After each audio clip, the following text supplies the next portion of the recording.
Hey guys, Chris Maricos with another video for you. Today we're going to talk about reported speech, or some people call it indirect speech. In this video we're going to call it reported speech. I said that video was about reported speech.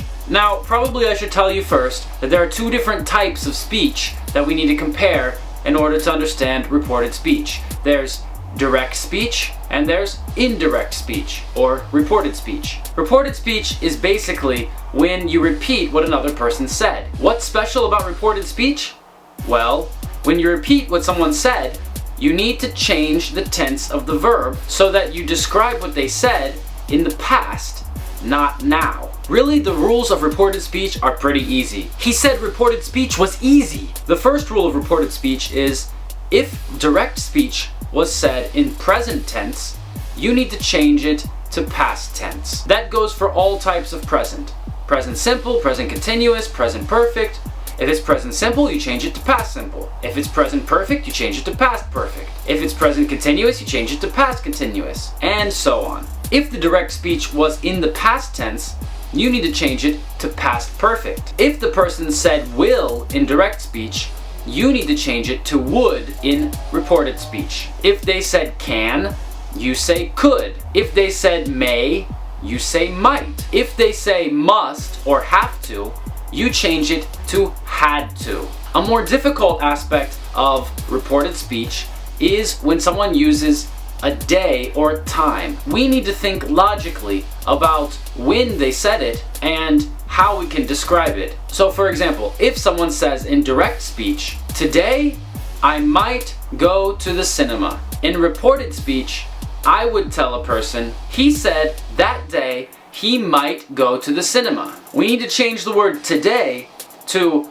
that day, because when I report his speech, it might be a different day already. Now this can get kind of tricky, because if you report the speech on the same day that it was said, really you can use the word today and everyone will understand you. But if you report the speech several days later, you definitely need to change the word today to that day. The same goes for words like tomorrow and yesterday.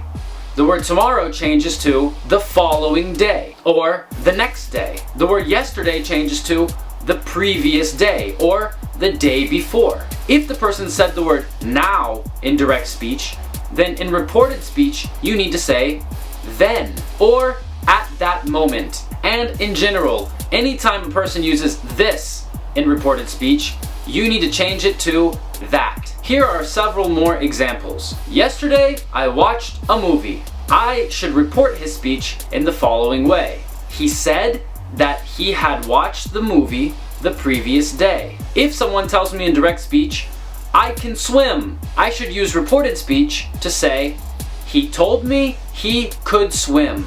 Now at this moment, a lot of my students usually say, but Chris, he can still swim now. Why do I need to say he could swim? That means that he can't swim anymore now. No, you're wrong. It doesn't mean that. We need to say he could swim because we're talking about what he said in the past. And he's not saying that right now. He said it in the past.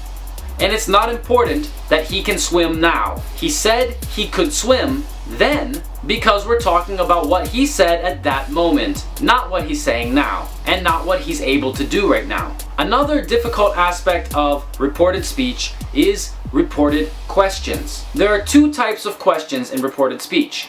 There are questions that have a limited number of answers, and there are questions that have an unlimited number of answers. An example of a question with an unlimited number of answers is, what's your favorite color? There are thousands, maybe millions of different colors, and that means that this question is not limited. For this type of question, we just need to repeat what they said, basically. But remember that questions in reported speech are not real questions. They're not real questions! That means you don't use question structure when you repeat what they asked. Instead, you use sentence structure or statement structure. What does that mean?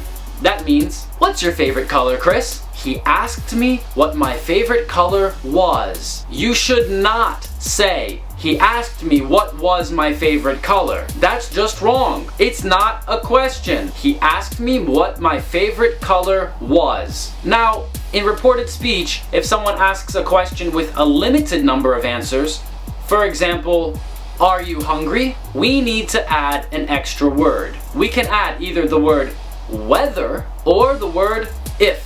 For example, he asked me if I was hungry, or he asked me whether I was hungry. We need to add if or whether because the question has a limited number of answers. A lot of people also add the phrase or not at the end of this reported question. For example, he asked me whether I was hungry or not. I really hope this video helps you with reported speech, and make sure to come back and watch more videos to learn more English grammar. Don't forget to like this video. He told me to like the video. Subscribe to my channel. He told me to subscribe to his channel. And leave a comment down below. He told me to leave a comment. Until next time, Chris Americos. He said his name was Chris Americos. He said reported speech was easy!